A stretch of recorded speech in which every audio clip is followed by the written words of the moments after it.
Hello everyone and welcome back to my YouTube channel with another useful and informative video which is about iOS 27 indexing in progress issue. So guys, if you're getting this indexing in progress pop-up on the settings after iOS 27 update, let me show you that this is not a problem anymore. So guys, basically the indexing in progress means you can use your iPhone as you normally would. Indexing improves search and can take a while longer. Charging sessions help indexing go faster. So guys, this will happen for 30 to 40 minutes on your device. Once it is completed after the update, then this pop-up will be disappeared from the settings.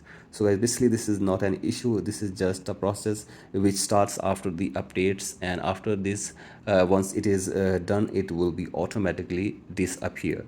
So guys, there is no need to get worried about this. You have to simply wait for some time. Once the indexing is done, after this will be disappeared from the settings or your menu. So guys, that's it for today's video. Hope this video helps you. Please like and subscribe to my YouTube channel as well. Thank you.